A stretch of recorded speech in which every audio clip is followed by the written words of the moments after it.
મહત્વપૂર્ણ ખબર આવી રહી છે। વિસાવદરમાં 3% વધુ મતદાન અત્યારે થઈ ચૂક્યું છે, જ્યારે કડીમાં હાલ 2% વધુ અંદાજિત મતદાન થયું છે। છેલ્લા 1 કલાકમાં એટલે કે સવારે 7 વાગે મતદાન શરૂ થયું હતું। 8 વાગ્યા સુધીનું આ જે મતદાન છે એની ટકાવારી સામે આવી છે, જેમાં 3% જેટલું મતદાન વિસાવદરમાં, કડીમાં 2%થી વધુ મતદાન થયું છે। વિસાવદરમાં મતદારોની લાંબી કતારો જે છે એ મતદાન કેન્દ્રો પર જોવા મળી રહી છે। રેકોર્ડ બ્રેક મતદાન માટે પ્રયત્નો પણ થઈ રહ્યા છે।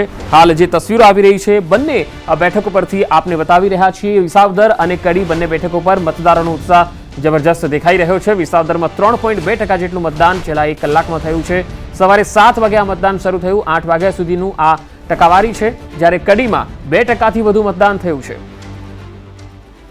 મતદારોમાં જબરજસ્ત ઉત્સાહ પણ દેખાઈ રહ્યો છે અને જે મતદાનની ટકાવારી છે રેકોર્ડ બ્રેક થાય તેના માટે ચૂંટણી પંચે પણ તમામ તૈયારીઓ કરી છે। 1 કલાકમાં 3% જેટલું મતદાન એટલે ઘણું સારું મતદાન કહેવાય। અને હવે ધીરે ધીરે મતદારો મતદાન કેન્દ્ર સુધી આવી પણ રહ્યા છે। લાંબી કતારો હવે લાગવાની શરૂ થઈ છે અને હવે 8:15 થી લઈને 8:30 વાગ્યા સુધીમાં મતદારો મોટી સંખ્યામાં હવે આવતા દેખાઈ રહ્યા છે।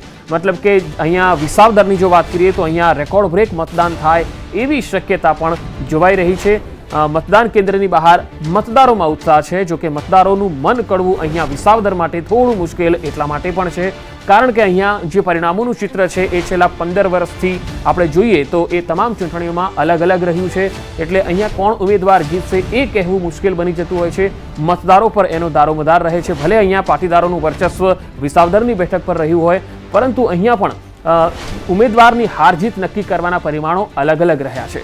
હવે કડીની જ્યાં સુધી વાત છે તો કડીમાં અહીંયા મતદારોમાં જબરજસ્ત ઉત્સાહ દેખાય છે। અહીંયા ભાજપ અને કોંગ્રેસ વચ્ચે સીધી ટક્કર હોય એવી વાત દેખાઈ રહી છે, કારણ કે કડીમાં ત્રીજો પક્ષ ફાવે એવી કોઈ શક્યતા નથી દેખાઈ રહી।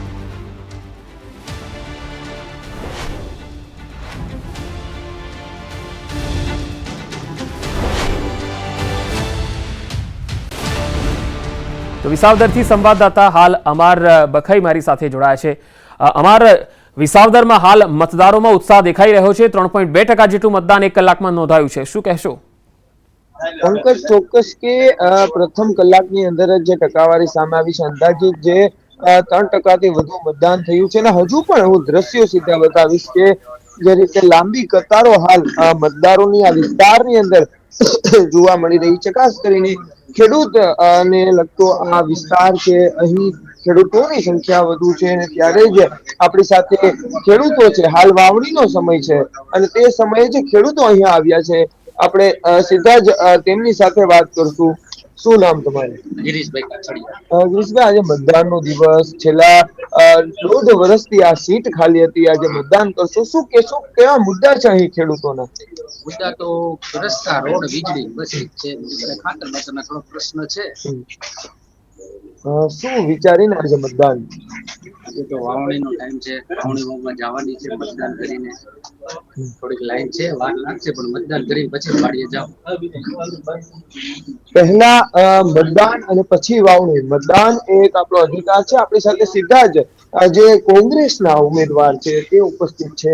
નીતિનભાઈ, આજે મતદાનનો દિવસ, કેટલા દિવસનો પ્રચાર પૂર્ણ થયું, કેવો માહોલ લાગ્યો અને શું કહેશો? વિસાવદર વિધાનસભાના ઇતિહાસમાં આટલી હલકી જલસાની ચૂંટણી ક્યારેય નહીં થઈ। જે ગોપાલભાઈ ઇટાલિયા સુરતથી આવીને અહીંયા 2 મહિનાથી જે વાતાવરણ બગાડ્યું, વિસાવદર વિધાનસભાના લોકો જાણે છે। બીજેપી અને આમ આદમી પાર્ટીએ કેવા નાટકો કર્યા, દારૂ પકડાય, પૈસા પકડાય, લોકોને ગુમરાહ કર્યા। ગોપાલભાઈ ઇટાલિયા આખી ચૂંટણીનું વાતાવરણ ખરાબ કર્યું। આવી ચૂંટણી અમે ક્યારેય જોઈ નથી। આટલી હલકી કક્ષાની ચૂંટણી આ લોકો હવે આમાં આ બધું કર્યું છે। વિસાવદર વિધાનસભાની જનતા જાણે। બાકી સવારથી તમે જોઈ શકો છો કે મતદારો લાઈનમાં ઉભા છે। હું પણ મારા પરિવાર સાથે 7:30 વાગ્યાની લાઈનમાં ઉભો છું અને હું એકમાત્ર એવો ઉમેદવાર છું કે જ્યાં મને મત નાખવાનો અધિકાર છે। બાકીના 2 ઉમેદવાર છે એમના મતદાર પણ નથી।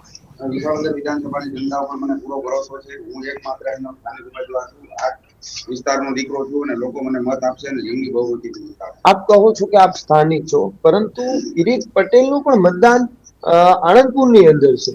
લોકો જાણે છે કિરીટભાઈ તાલાળા તાલુકાના રાતીધાર ગામના છે।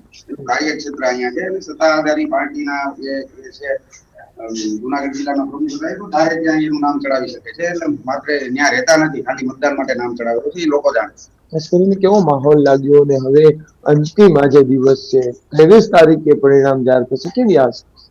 મને 1000% વિશ્વાસ છે વિસાવદરની જનતા ઉપર. વિસાવદર વિધાનસભાની જનતાએ અત્યાર સુધીમાં ક્યારે પણ આયાતી ઉમેદવારોને સ્વીકાર્યા નથી. આ વખતે પણ આ બે આયાતી ઉમેદવારને લીલા ધોરણે પાછળ મૂકી દેશે એવો મને વિશ્વાસ છે. તો આ હતા કોંગ્રેસના ઉમેદવાર નીતિન રાણપરિયા કે જેમણે કહ્યું છે કે આટલા દિવસની અંદર ભાજપ અને આપ દ્વારા જે રીતના લોકોની ગેરમાર્ગે દોર્યા છે, તો બીજી તરફ ઉત્સાહ હાલ જોવા મળી રહ્યો છે મતદારોમાં. સિદ્ધાર્થ, ફરીથી એકવાર દ્રશ્યો મતદારોના 3.2% અંદાજિત જે મતદાન છે તે થયું છે. છેલ્લે 1 કલાક જી અમાર, હું આપણી પાસે આવીશ. તો હાલ જે મતદારો પણ કહી રહ્યા છે અને વિસાવદરના જે મતદારો કહી રહ્યા છે કે પહેલા મતદાન પછી વાવણી, કારણ કે અત્યારે વરસાદનો સમય છે, ખેડૂતો માટે વાવણીનો પણ સમય છે અને વરસાદ વચ્ચે પણ મતદારોમાં જબરજસ્ત ઉત્સાહ છે. આ ઉત્સાહ બતાવે છે કે દરેક વ્યક્તિએ લોકશાહીમાં પોતાના મતાધિકારનો ઉપયોગ ચોક્કસ કરવો જ જોઈએ. આટલો ઉત્સાહ જે છે એ ખેડૂત વર્ગમાં પણ દેખાઈ રહ્યો છે. ખેડૂતો જ કહી રહ્યા છે. હવે કડીમાં કેવો માહોલ છે આવો એ પણ જોઈએ. કડી વિધાનસભાની પેટા ચૂંટણીની મતદાનની પ્રક્રિયા જોવા મળી રહી છે. આ કડી વિધાનસભાના ક્ષેત્રમાં આવેલું મતદાન મથક કેન્દ્ર છે. ડીજે સ્કૂલ જે છે કે ત્યાં વિદ્યાર્થીઓ જે છે તે સ્વયંભૂ મતદાન પ્રક્રિયાની અંદર સહયોગ આપી રહ્યા છે. એટલે તમે જોઈ રહ્યા છો કે મતદાન કરવા જે આવે તો તમામને મોબાઈલ જે છે તે અહીંયા આરક્ષિત રહે તે પ્રકારની વ્યવસ્થા જે છે તે કરવામાં આવી છે. એટલે કે જે કોઈ વ્યક્તિ મતદાન કરવા આવે તો તેમનો ફોન જે છે તે અહીંયા વ્યવસ્થિત રીતે મૂકી શકાય તે પ્રકારની વ્યવસ્થા વિદ્યાર્થીઓ દ્વારા કરવામાં આવી છે. એનસીસીના જે વિદ્યાર્થીઓ છે તે પણ તેમાં સહયોગ આપી રહ્યા છે. તમે જોઈ રહ્યા છો કે આ પ્રકારનો સહયોગ જે છે તે જોવા મળી રહ્યો છે. મતદાન સહાયતા બૂથ જે છે તે કડીના ડીજે સ્કૂલની અંદર જોવા મળી રહ્યું છે. ત્યાં પોસ્ટર જે છે તે પણ લગાવવામાં આવે છે અને આ મતદાન કેન્દ્ર જે છે તે જોવા મળી રહ્યું છે. વહેલી સવારથી નાગરિકો મતદાન કરવા માટે આવી રહ્યા છે. હોંશે હોંશે મતદાન કરી રહ્યા છે. જો કે પેટા ચૂંટણી છે, પરંતુ પેટા ચૂંટણીની અંદર પણ મતદારોનો ઉત્સાહ જે છે તે અકબંધ રીતે જોવા મળી રહ્યો છે. એક તરફ ચોમાસું પણ છે. ચોમાસું હોવા છતાં પણ મતદારોનો ઉત્સાહ જે છે તે અકબંધ રીતે જોવા મળી રહ્યો છે. આ તમામ મતદારોએ અત્યારે હાલ મતદાન કરી અને મતદાન મથક કેન્દ્રની અંદર બહાર આવી રહ્યા છે અને તેમને મતદાન કર્યું છે તેમની સાથે વાત કરીશું. ઘરકામ પછી પહેલા મતદાન કર્યું છે. મતદાન આપ્યું, ઘરકામ મેલીને અને પહેલા મતદાન આપવા આવ્યા છીએ અમે. આ પવિત્ર ફરજ છે અને અદા કરવી જોઈએ. અને લોકોને શું કહેશો? આપણે મત આપવો જ પડે. ગમે એટલો વરસાદ આવે ને તો આવજો જ મત દેવા. કેટલા ઉત્સાહભેર તમે મતદાન કર્યું? સારું મતદાન થશે એવું ઈચ્છા છે કે સારું મતદાન થશે. વરસાદ છે પણ લોકો તોય આવશે.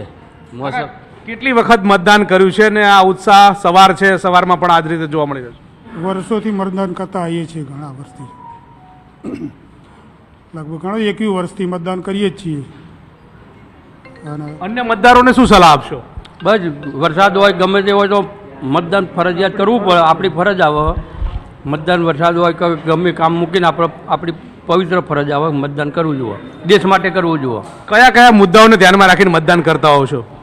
મતદાનમાં તો અત્યારે તો મેઇન વિકાસ અને સિંદૂરનો મુદ્દો, ઓપરેશન સિંદૂરનો.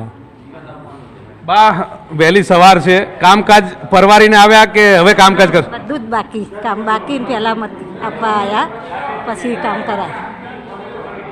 તમે શું કહેશો? કામ બાકી મૂકીને જ મતદાન કરવા આવ્યા છીએ. મતદાન કરવાનો આપણો અધિકાર છે. પેટા ચૂંટણી છે છતાં મતદાન કરવા આવીએ છીએ એટલે ઉત્સાહ છે ને? ઉત્સાહ છે અને સારું છે. મતદાન સારું થશે અને પ્રગતિ ઘણી સારી થાય છે ભાજપના તરફથી. ચોક્કસથી તો અત્યારે હાલ તમામ આ મતદારો જોઈ રહ્યા છો કે મતદાનો હોંશે હોંશે મતદાન કરવા માટે આવી રહ્યા છે અને તમામ જે લોકો અત્યારે હાલ